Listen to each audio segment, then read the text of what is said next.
Hello again. You join us here at the Bildad the Shoe Height podcast with me, Jamie. And me, Mike. Yes, and we thought that we'd have another go at analysing and looking at the Andrew Tate phenomenon. But first, we've decided to call our podcast Bildad the Shoe Height, haven't we, Mike? Yeah, we have. In the absence of all other sophisticated names, we've gone for Bildad the Shoe Height.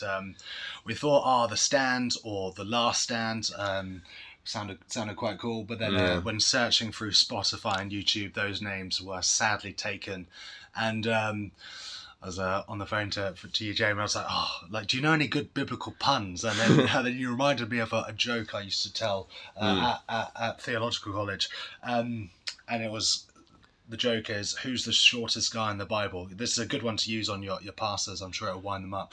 And they always go, it must be Zacchaeus because, he climbed the tree. Or it goes, well, maybe it was King David because he was a slight man. He goes, no. Or maybe it would be knee-high-Maya. Yeah, well, only as high as your knee. Yeah, that's a good pun. But no, it's Bildad the Shoe Height. So they're always disappointed by that. And he was one of Job's miserable comforters. So we thought perhaps this is quasi-prophetic. Endeavouring to speak the truth, but stumbling in the process. So we stumble on. Yeah, we stumble on, and hopefully we are not miserable comforters to the church. But I don't know. I guess we've got opinions, and we're sharing them. Bildad the Shoe Height. That's the name. Right. So since doing our very first podcast on the Andrew Tate phenomenon, a few days after we kind of did that, there was a BBC interview with Andrew Tate. For me, this came on in the living room when my mum was there watching with me. And as soon as it came on, she actually went over to the TV to switch it off.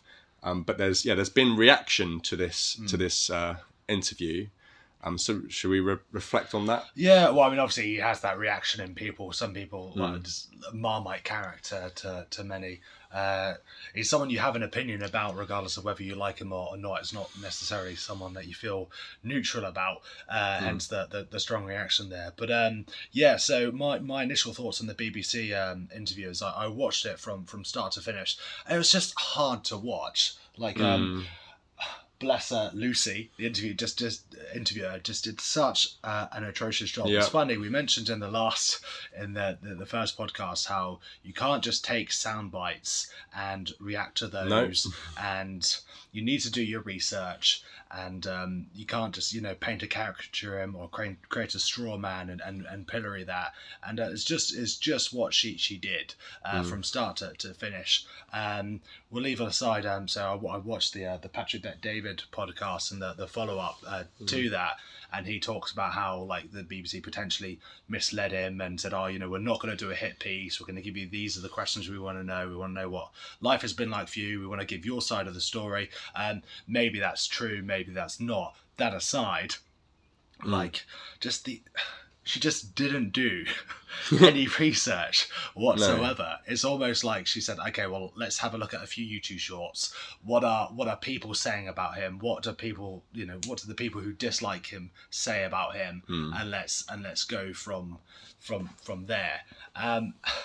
It's just you just can't do that. No. Yeah, I mean, for one, again, they make the comparison in the podcast to the recent interview with Philip Schofield, and obviously we were chatting prior to it how that interviewer, who's a seasoned professional, Amil Raja, really good interviewer. Do you want to just talk them, because I haven't actually seen the Philip Schofield interview, but you have, and just by the sounds of it, he just did a much more professional job.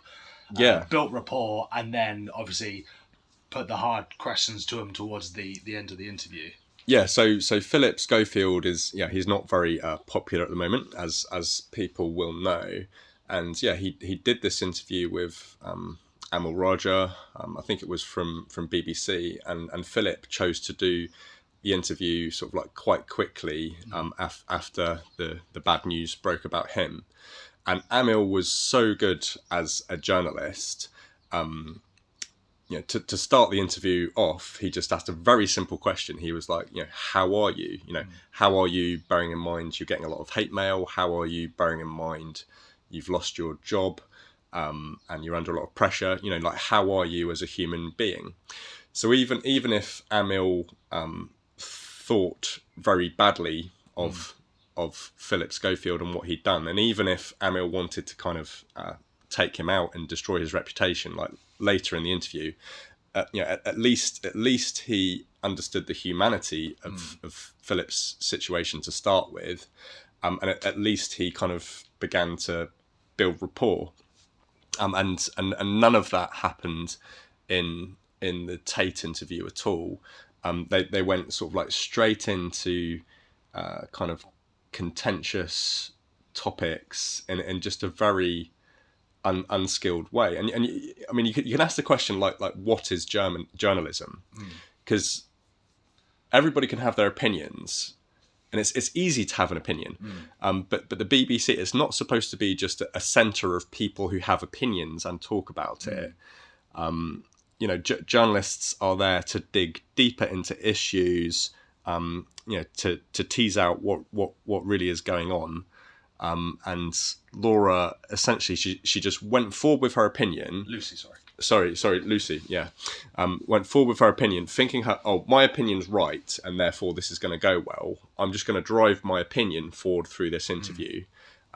But actually, she wasn't able to do that. And it was almost hard to watch because her interviewing skills were so weak that, Tate kind of did defend himself. But then I think quite early on, he realised that he was kind of defending himself thoroughly. So I thought he sort of like backed off and kind of stopped defending himself, so rigorously, just because the attack was so weak. So it was quite awkward to watch, actually, for me.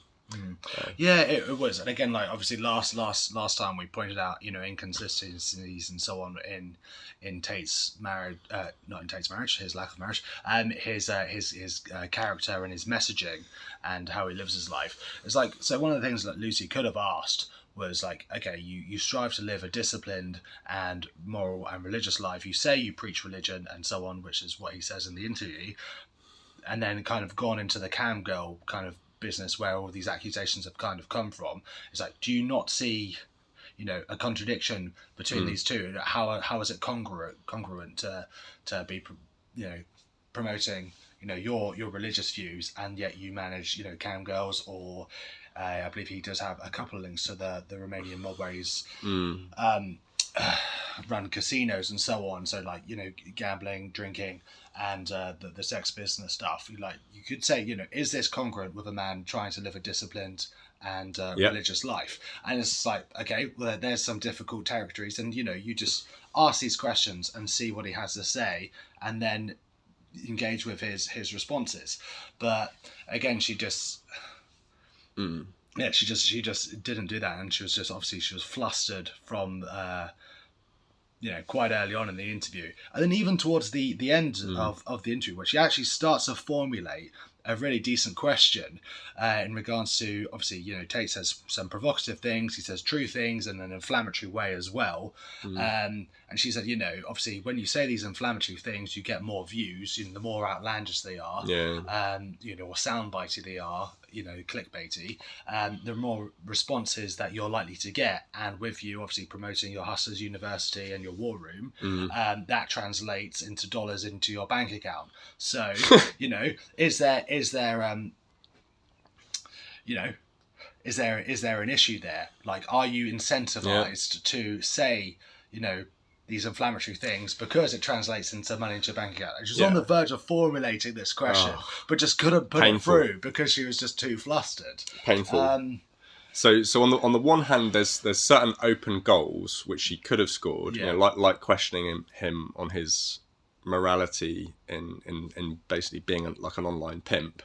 So there's open goals which she could have scored but didn't, and then she really ended the interview by scoring own goals, like accusing him of generating publicity for himself because that makes him money, but in fact if she did achieve anything, she created more attention around him. So then she's actually feeding the thing which she's criticizing him of doing. Exactly. It couldn't be like more kind of ironic. It's interesting, like, because obviously not too long before the Tate interview, there was the Elon Musk interview with BBC, and it's just like a similar thing happened where the interviewer accused Elon and said, since you've taken over, there's been an increase in hate speech and violent speech, and Elon goes, okay, well, how much can you name some? And one example. Yeah, and then the interview goes, oh, it's not really a platform I use. It's like, no, hang on a sec. You said there's been an increase in hateful speech since I've taken over.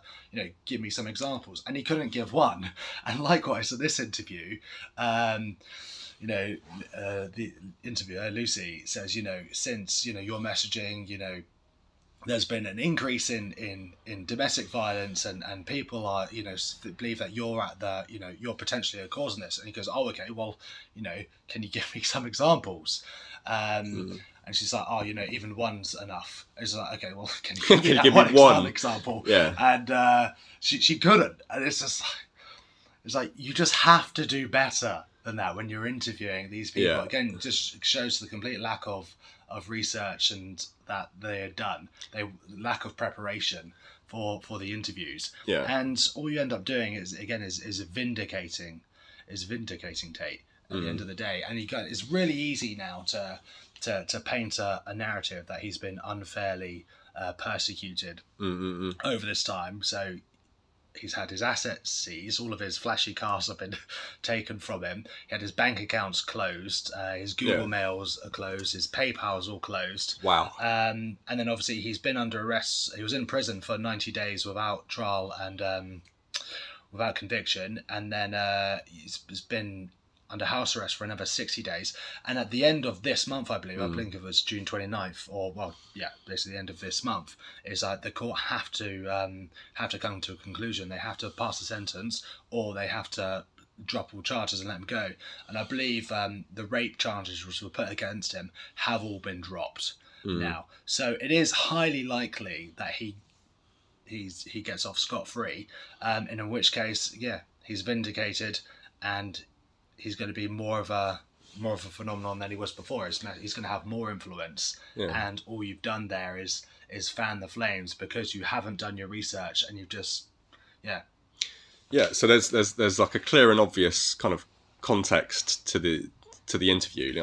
Aside from him being controversial towards some people, he's under house arrest. That's not normal. Exactly. He's had his assets frozen, and the journalist didn't ask a single question about that. And interestingly, I think straight after the BBC interview was done, I understand that it was put on the BBC's kind of main pages. They'd set it up as you say, as like a gotcha interview because the BBC wanted to promote it.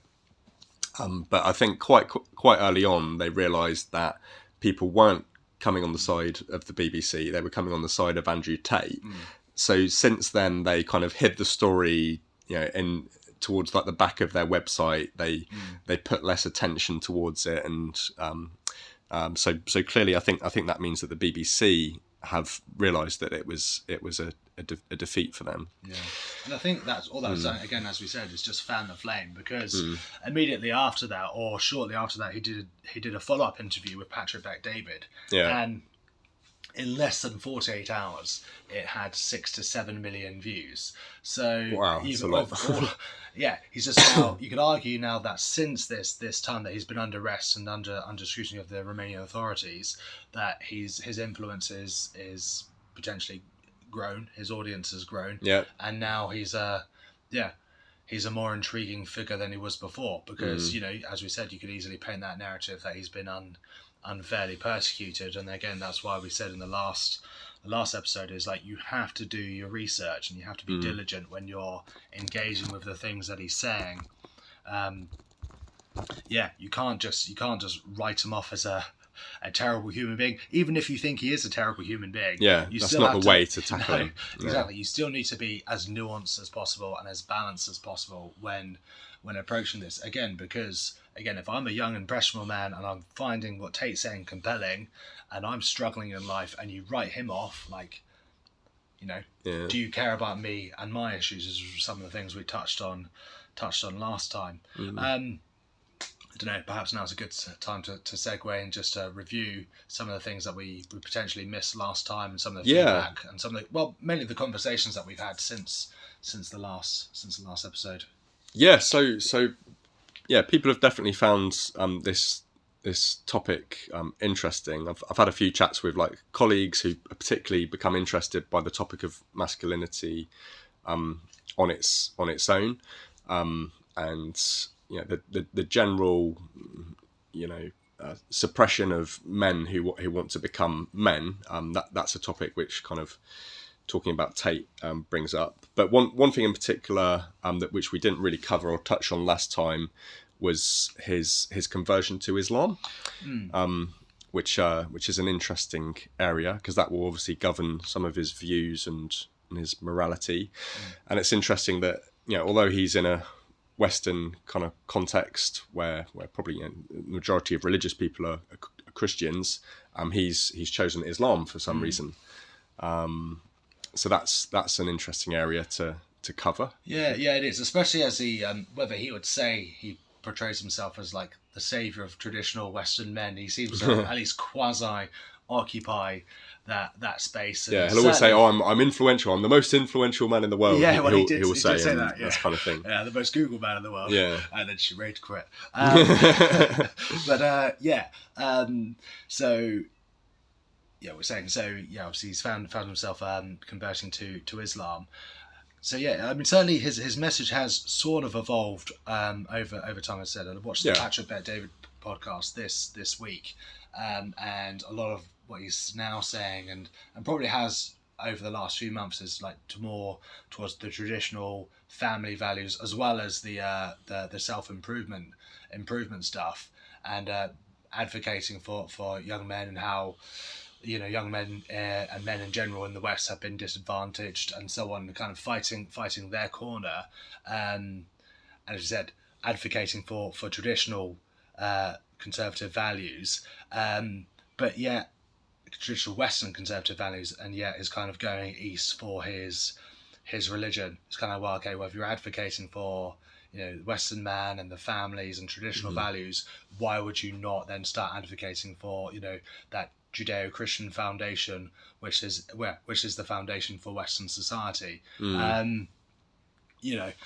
I found that interesting, and funnily enough, his main reason for that is what he believes is hypocrisy from the part of the Christian believer. Is like, okay, well, if your book says this, then you should do this. Is like one of his things. He'll say, I have no problem with gay people, but if your religious book says that two men can't be married, and that then that's what the book says, and you should believe that. And he'll say, whereas in the Islamic world, Muslims believe that. And obviously David Wood from Max 17 Apologetics did make up a response video to say, well, there are gay Muslim imams and so on, but like but not many, not many. Generally speaking, Muslims are a bit stricter. They do follow the tenets of Islam a bit more closely. Islamic societies, obviously the norm is Sharia, or those values are they're quite top down with their, and top heavy with their values. People generally tend to adhere to the tenets of Islam. Again, you'll probably find that you might get the odd Muslim who drinks, or the odd Muslim who eats pork, or who doesn't go to the mosque on the Friday and so on. But as a whole, they generally adhere to the principles, and the tenets of their faith. Whereas, and rightly so, Tate does say, Christians at least need to believe what they're meant to believe in, and they don't.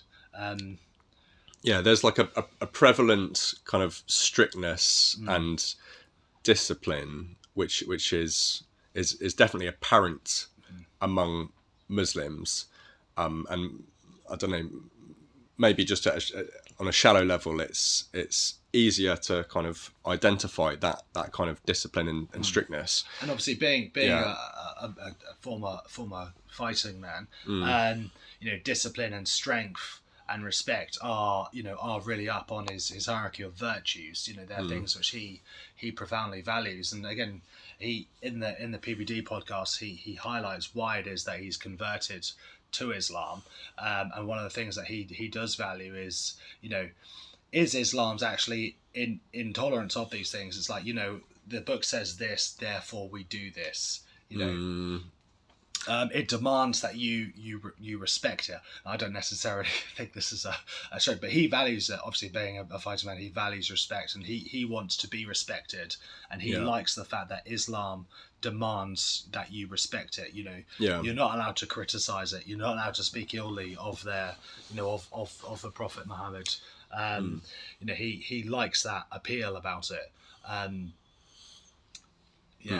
So yeah, in follow up to this, you shared a video that Jordan Peterson did. Jordan Peterson made a bit of a comment on Andrew Tate, which I found really helpful and interesting in terms of analysing Tate, because when we try to articulate ourselves about what we think about Tate, I know someone with my intelligence, I know what I agree with and what I disagree with. But I don't always know how to dissect and get like a total picture of understanding Tate. But I think Peterson is better at this. And what Peterson basically said, he didn't make lots of kind of strong points, but he was quite subtle and understated. And I think that was intelligent, because he didn't add too much weight to Tate by going on about him for ages. It was in a way it was almost a put down, because he didn't spend too long speaking about him. But he didn't talk about Tate himself, but he talks about the Tate phenomenon, and he said that the mystery is, why are so many people following him? And I think in trying to understand and unpack that mystery, this is why people get so animated about him. Not necessarily because he's controversial, but because when you don't really understand something, you do get frustrated. It's almost like the English person trying to communicate to a foreigner who doesn't speak English. It's like one technique we use when we can't communicate is we just raise our voice, which of course doesn't really get anyone anywhere, and it could even make the situation worse. But Peterson approaches this topic with a calm voice, and he kind of hints towards what he thinks might explain the Andrew Tate phenomenon, which is that if you give a man two choices between being weak and irrelevant and directionless, or being a fighter, someone who doesn't back down, someone who puts themselves out there, I think every man would want to become the fighter over the lazy and powerless person. So if you're a young man and you're just kind of starting out in your adult life, you're trying to build yourself up, maybe you've spent like a lot of time gaming, you don't have a great deal of confidence, you're not doing that much which is productive, Tate's going to get your attention, and he has got the attention of a lot of people in this kind of space, and he said, hey, come on, sort yourself out, you need to be better than this, which I think is a message that everybody would agree on.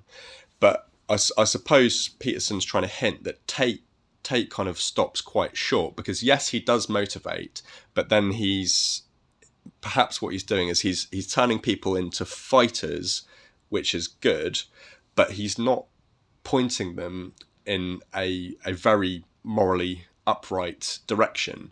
He kind of stops there, that he takes people from kind of maybe a bit lazy and unmotivated to fighters, but are they fighting for things which truly and fully are good? And perhaps Peterson suggests, well, perhaps not.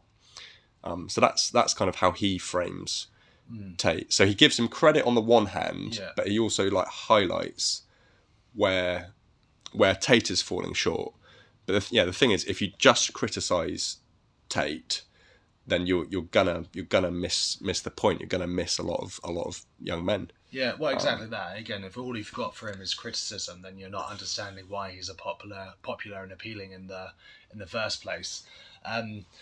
Yeah, in regards to the comments that Jordan Peterson was making, and I think he made some other comments in a podcast or an interview he was doing, is when you kind of belittle traditional masculinity, is you start to make charismatic bad men more appealing. Yeah. And again, to the point that you were just making, Tate is someone who does have a backbone, who isn't a pushover. Like, again, as we were saying last time, young men want strong role models. And it's like, okay, well, this guy is strong. He's not a pushover. He's not afraid to say no. He says what he thinks. Yeah. He says what he means what he says. He's not a push around. He's got clout. He's got influence. He's got money. He's got strength. He's got all the things he can to back up his claims. And obviously he's not Jordan Peterson when he talks. Something Jordan Peterson would be like, you're falling short of who you could be. Whereas and Andrew Tate would say the same thing, but you need to stop being such a loser. You're a loser. Be more like insulting, banter, goading. So it's exactly, it's that goading, and it's you hear it, but you just hear it in a slightly different way. Yeah, no one would talk like Jordan Peterson on a building site. No, for example. No, exactly. Yeah. So I mean, this feeds quite nicely into what we're having a discussion with on our pastor friends, and he was saying he doesn't understand how Tate's kind of risen to prominence, because it's not as if Jordan Peterson wasn't filling the meaning void and answering these difficult questions in a really articulate and profound way. But something we were discussing was just that Tate's just because he's younger, he's that much more relatable to the youth. He obviously gets to the point that much more. He's more succinct, and he is easier to understand. But again, just because he's younger, he's just that little bit more relatable, and it's like a different stage of life. In John Eldridge's book, Fathered by God, where he lays out like the masculine initiation and masculine spiritual journey. It kind of starts off as cowboy for your teenage years, warrior for your 20s / early 30s, and then you move into the king, and then and across all of that is the lover, because obviously you should be pursuing a wife and romantic partner, and then after the king comes the sage.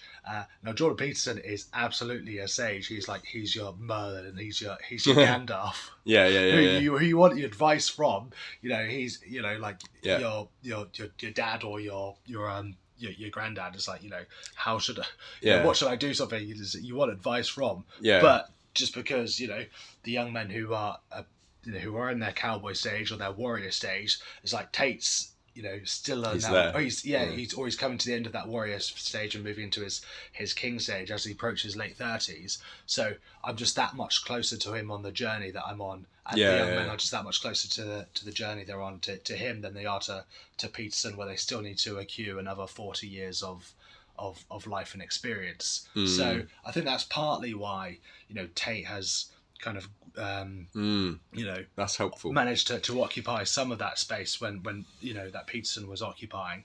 I think also obviously the flash and the rhetoric obviously have a play. You see a young man driving around in all these sports cars, and there's yachts, and there's loads of beautiful women. It's going to get your attention, isn't it?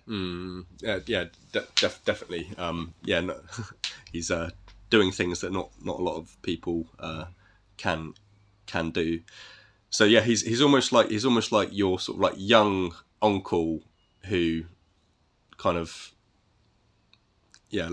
maybe lets you get away with things, but so he's kind of occupying that kind of space. So what do we think that like the church should do about this? What's a kind of a Christian response? Well, to this kind of phenomenon? It's not to follow in the footsteps of the BBC. That's Yeah. that's for sure. Again, as we said last time, you have to do your diligence. You have to do your research. You have to actually. You might loathe Andrew Tate, but you have to listen to the content that he's saying. Again, he's done two, the combination of 10-hour interviews with Patrick Bet-David, and he's obviously done a number of other long form discussions with people. You have to listen to the discussions, or if you feel like, they're too conversational, I want to see this guy get grilled, okay, then watch the 3 interviews that he's done with Piers Morgan, who doesn't shy away from putting him under the spot. But you have to engage with those, with those resources and actually listen to what he's saying. Because again, if you just, carry on with the current narrative, all you're doing is vindicating him and misrepresenting him to some degree. As we alluded to last time, it's not as if he hasn't done things which are worth criticising. We have said he's effectively a pimp. He's obviously under house arrest, and you do need to explain, why he's facing, or what the current the charges are still now human trafficking. But yeah, as I said, it's quite probable that they're going to get dropped at the end of this month. Who knows? And then, you have to engage with his message all over again. He's going to be more influential. But backtracking to what I was saying a moment ago, you just can't. You have to do your research. You have to know exactly what it is that he's saying, and then dive into it in a balanced way. Yeah. Well, obviously, if you're the church, you're always, Christ is your point of reference. You're always bringing it back to Christ. And it's like, a challenge for your pastor is like, okay, well, in what ways is one of the things that a former elder and mentor of mine said, okay, well, the real challenge is, okay, what way is Tate similar to Christ, and what way is he different? And it's like, well, if you're a vicar or if you're a pastor, there's not really a lecture you want to do, is it? So you're gonna shy away from it, and you're gonna shy away from those difficult conversations. Yeah, because it's polarizing. Yeah, exactly. But you need to engage with it. Grab a nettle. Yeah. And if you don't really want to engage with that material in that deep way, you have to present a message which is as appealing or more appealing to young men. One of the things which need to check the dates of this, but obviously Jordan Peterson did his message to the church, whereas it was aimed at young men. He said you should put up billboards outside your church saying, "Young men, you are wanted here." Yeah. And it's just like, if the church was engaging young men like that, or employing some of the things that he said, they wouldn't need to worry about what Tate was saying, because they've got young men in their pews, and they're discipling them, and they're mentoring them, and they're coaching them. Yeah, they've won their attention. I think something you said earlier on was quite helpful to me in terms of putting some structure around the development of men. So if you take it, a man must develop through the following stages, roughly speaking. You start off as a child, and you're fairly impotent in your life at that stage, but that's okay. And then you need to progress towards having some sort of fight in your life, something warrior-like.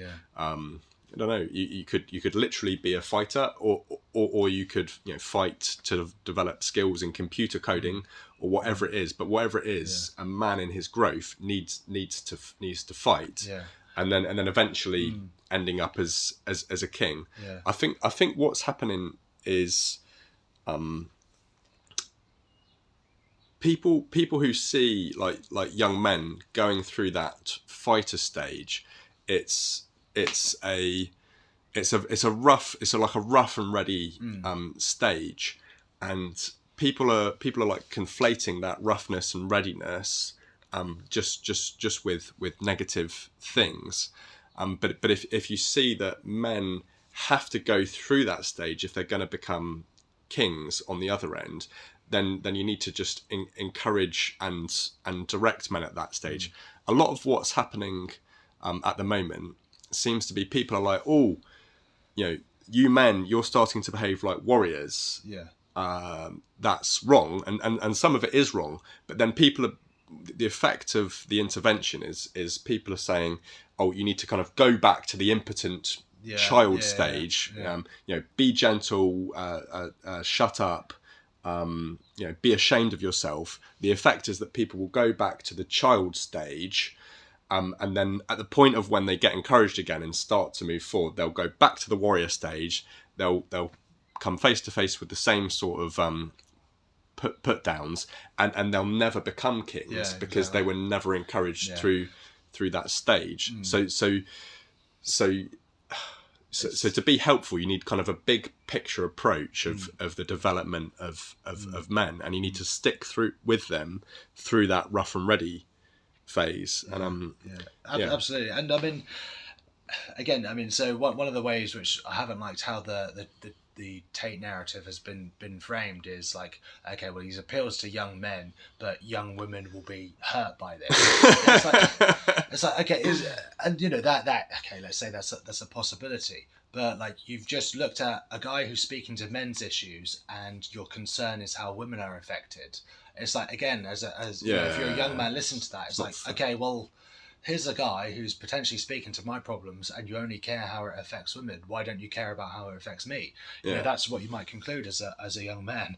And going back to what you just said a moment ago, if every time I try to pursue that warrior calling, or or act within that warrior archetype, I'm shunned and put down and put back into that child box. Well, come 5-10 years down the line, when I'm looking for a wife, all she's got to contend with is a child. She hasn't got a warrior or a king, someone who's capable of defending, providing, and leading and consoling. She's got an impotent child, and it's like, well, so who's affected there? Well, it's women again.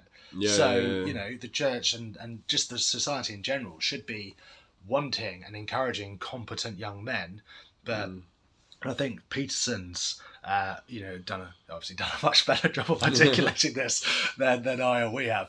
But he also, one of the things that we struggle to distinguish between is competence and power, and competence and tyranny. Therefore, and obviously they're not the same. They're not synonymous.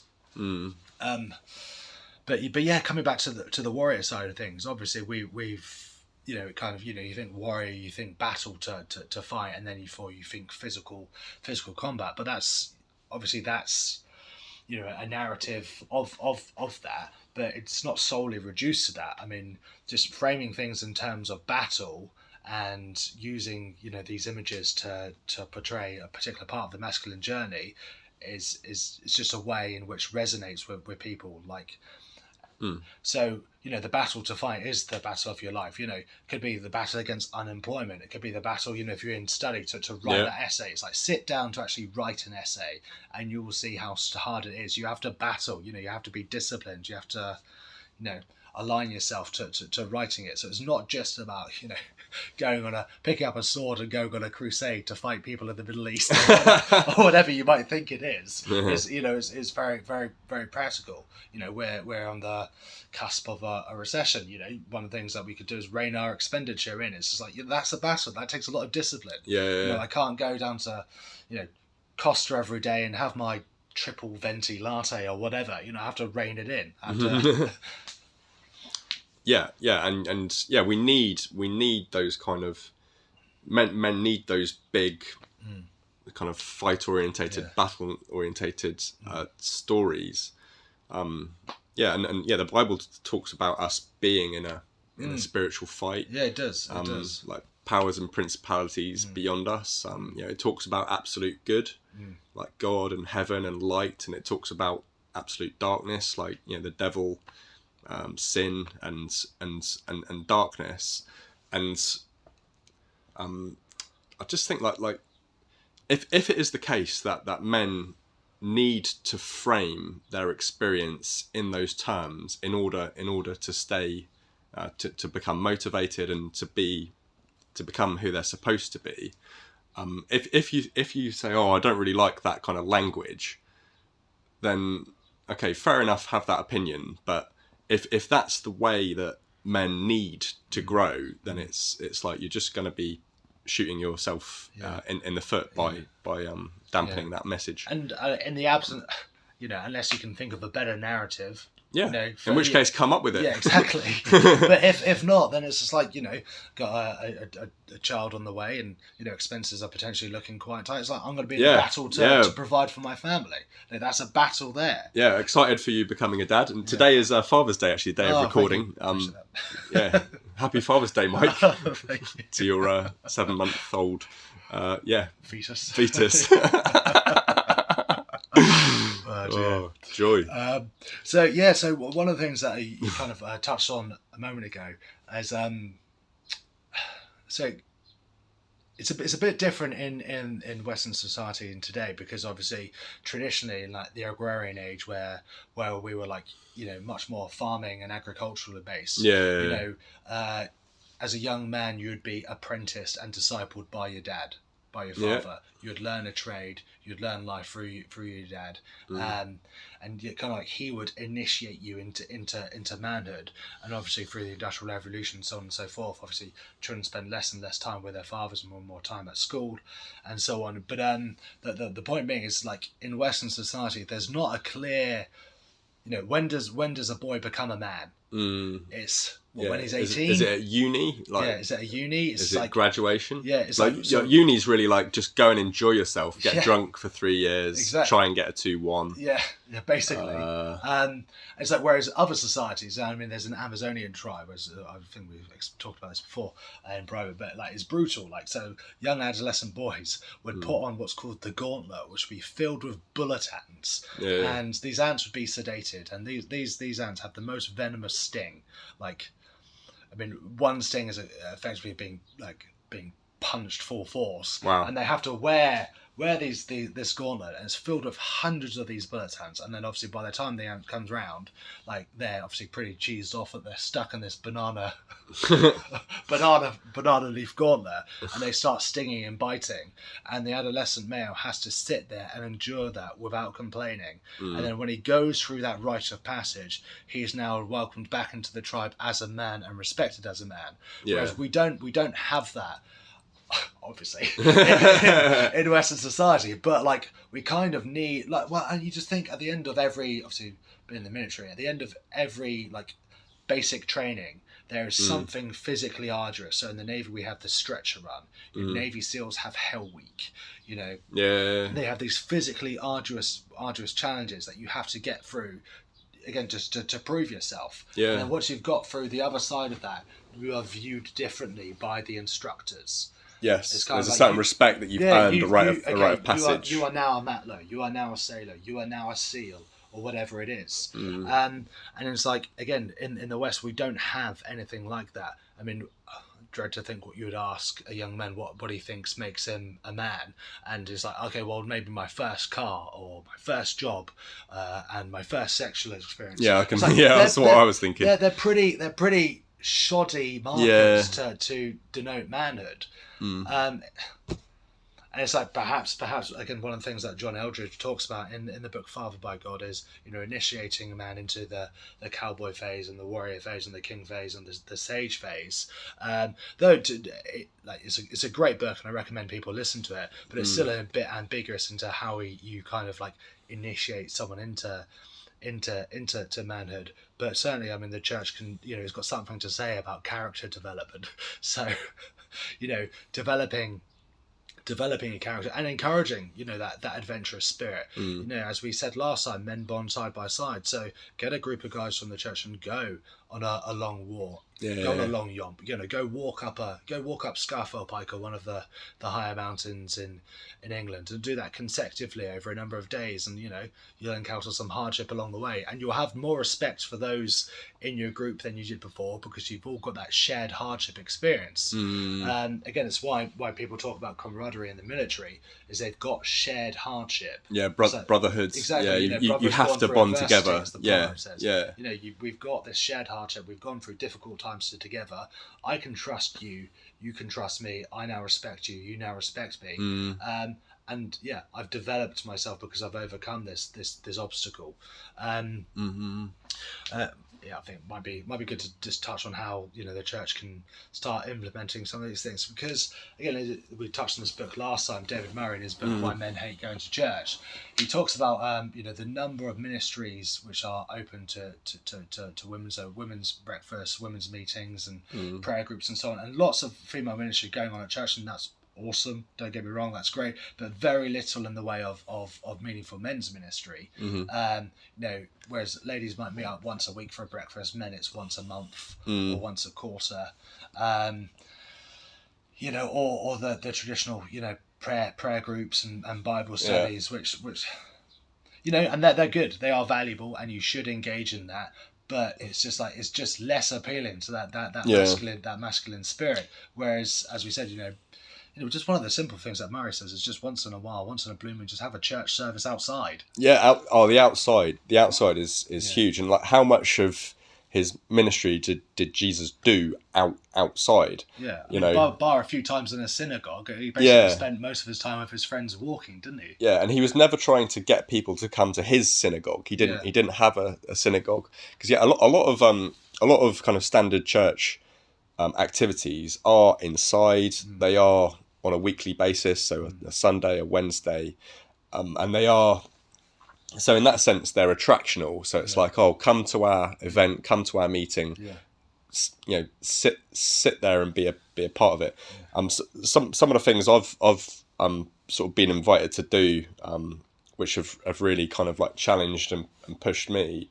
One of them is going to Speaker's Corner in London, which is a place where you get if you're a Christian and you go there, you get rigorously challenged by mostly by Muslims who are, to their credit, very passionate about their faith, very, very confident, and will put you right on the spot straight away, even if they have very little knowledge.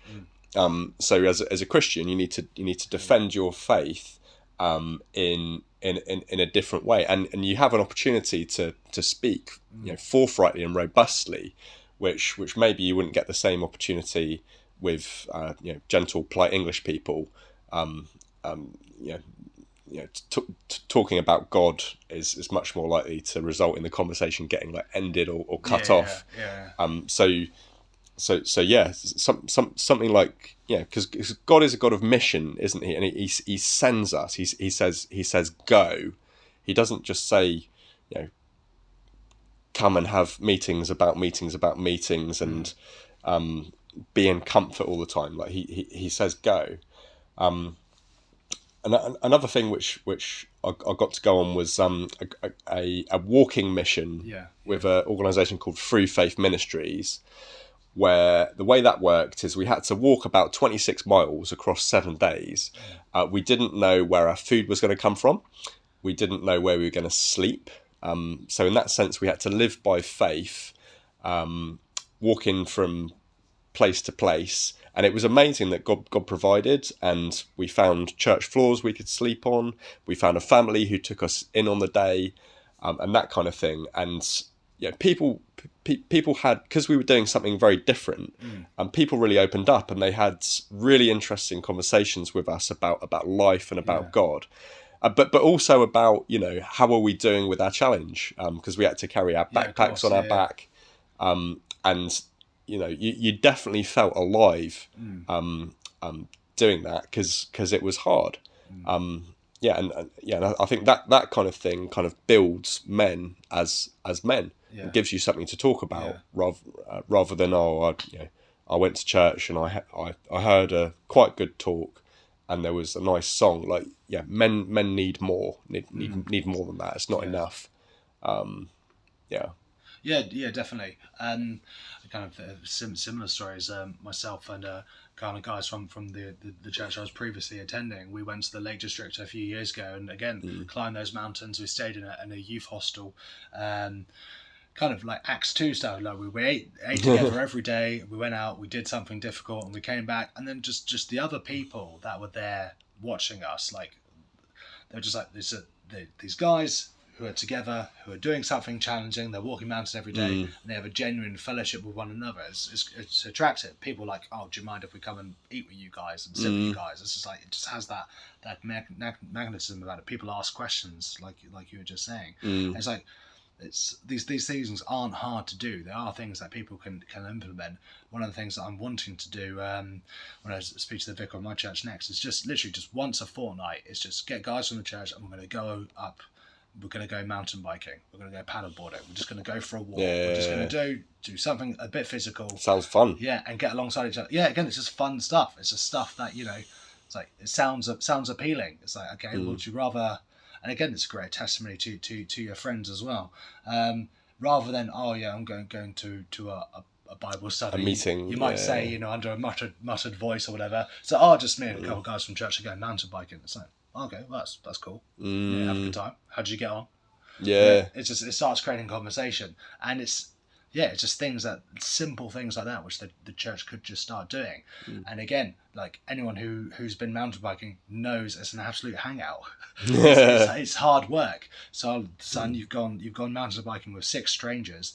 At the end of it, it's like, oh yeah, that was hard. That was nails. And we've all just done the same thing. Yeah. And now let's go grab a drink and have a chat afterwards. Yeah, that's right. Because we're now more conducive to. Yeah. One of the things that I you know, we hear a lot, men don't talk. I think that's a lie. I don't think that's true at all. No. I think men are just in a context when they're just divorced from other men. It's like if you get men alongside one another, do difficult things, because now we've got shared hardship. You know, they'll begin to open up to one another and start talking about these things. That's right. And also, if you're with a group for an extended period of time, whenever you do anything, if you do an activity for like an hour or two, like you normally stay probably on quite a shallow level of yourself and how you're doing. You normally manifest to quite a shallow degree. But if you're with a group for like 6 hours, like within that time, you know, your mood has gone up and down. You probably have needed to eat at some point. You know, maybe you've experienced kind of like one or two difficulties, and within that period, real stuff that you're dealing with in your life probably will come to the surface. Yeah. And then if you're in a situation where you've built enough trust with the people who you're with, you might then let some of that out and become, you know, somewhat vulnerable, even if it's in a very much unspoken way. And that vulnerability or that weakness, it can start to manifest, which means that it can start to be dealt with, which means that you can start to grow. Whereas if you're just in some sort of group as a consumer, or it's quite like a shallow level, kind of surface level activity that you're doing, you're not going to get to those things, and growth isn't going to occur. And I guess one of the great things about men is we are quite simple beings, and we are really quite easy to engage in certain activities. Like, I don't know, most men I know will play football. All men I know will sort of like come for a walk, and that kind of thing. And I don't know, having that as the fabric of like male relationships. If you start from that point, I think there's so much like opportunity to actually do something meaningful. Like yes, it all kind of takes time, and also I suppose if you're reaching men on the one hand, you're not going to reach others at the same time, but yeah, I think if you're able to build up men, you build up everybody, because men have an important role in society, and if you help them, then you help kind of everyone. Spend time with men. Indeed. Just one last thing before we close. I was talking to one of the chaplains on base, and I asked him, what do you feel that the church should do or could do to start engaging more young men? And he pointed to experience of one of the churches he attended for a short period of time in London.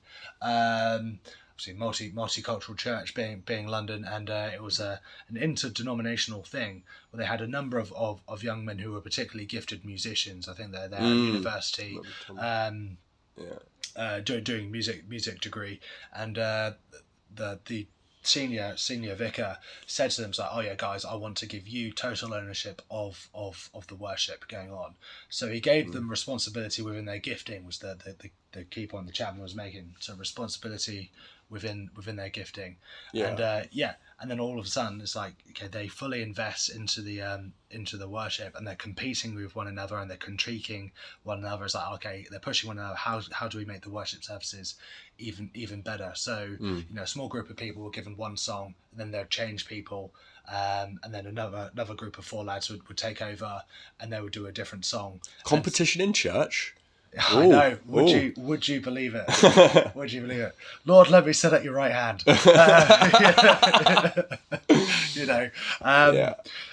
And then it's great because they were doing that for a period of time, 6 months or so, and really impressed with what the guys were doing. And they said to them, "Okay, guys, you're doing a phenomenal job, but in 2 years' time, your degree finishes, and then you're gone.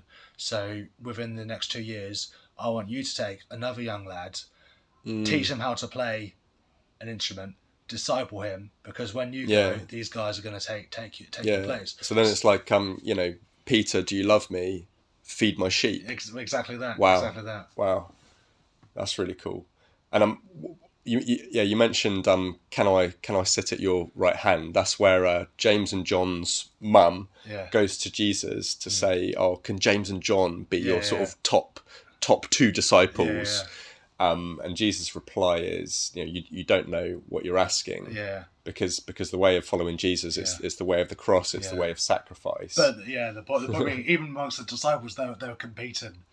They were competing. But what I love about that is at least they were bringing their silly male competition to Jesus, which gives Jesus an opportunity to do something about it. But if we don't have any space for that kind of silly male competition to go to Jesus, Jesus isn't going to move there. So got to have those spaces. And so, I've just started watching the series The Chosen. Oh, The Chosen! It's so good. And what I love about it is how they depict Peter. And he's brilliant. I just feel it's so accurate. And it's like, I thought a late Bible teacher, Chuck Missler, described Peter as a ready, fire, aim sort of guy. It's like ready, fire, aim. Yeah, he does something. He always acts before he thinks. Yes. Sort of thing. And it's like, that's what I love about Peter. He's an action sort of guy. It's like, Lord, I don't know what we need to do, but we need to do it now. At least he's doing something. At least he's doing something. And it's like in the church, it's like, Lord, let's proclaim your name now. Do I need to fight these people now? he's always ready to go, and I just love that depiction of him. Again, it's recognizing the uniqueness of men, our quirks, our action, our desire, how we are as blokes. Yeah, exactly how we are. And I think the church can literally just implementing some genuine discipleship activities. Again, beer and barbecue. It's summer coming up. It's like, dads, get together, beer and barbecue. Men don't generally love cooking, but all men love cooking on a barbecue. I think, or most men. Of course. Stereotyping. Yes. God forbid. I'm generalising. Yeah, of course. But literally just again, regular meetings. Once a fortnight, go for a walk.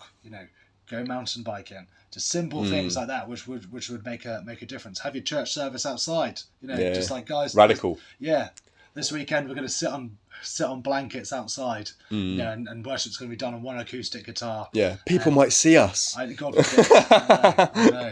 One of those weirdos in the park talking about Jesus. But as a witness, it's just cool. It's compelling. It's more appealing. Any closing thoughts, bro? perhaps, yeah. So obviously we tackled the BBC interview with Tate, and just We have. when you as a church or as a minister or a lay person, got a young person who's asking questions about Tate, do not do what the BBC did, because you just galvanise that young lad towards Tate. Identify virtues and faults. Say what he says. Well, okay, yeah, this guy's encouraging you to improve yourself. You should endeavour to improve yourself. Yeah. But call out the faults. It's just like the message is shallow. It's a little bit too on the materialistic side. There's a better way, and and this is Jesus is the way. He calls you to a challenge. He calls you to an adventure to live, a battle to fight, a beauty to rescue, as John Eldridge would say. Yeah. It's like he calls you to the right path of meaning. We also and just started looking at what some of the things that practically the church could do. Just implementing those meetings, that mountain biking, the walking, the barbecues, just something to appeal to men. Okay, well, this has been great. This has been the Bildad the Shoe Height podcast. Hope you've enjoyed it. Let us know what you think as ever, and maybe we'll do another podcast soon. All right. Bye for now. Bye for now.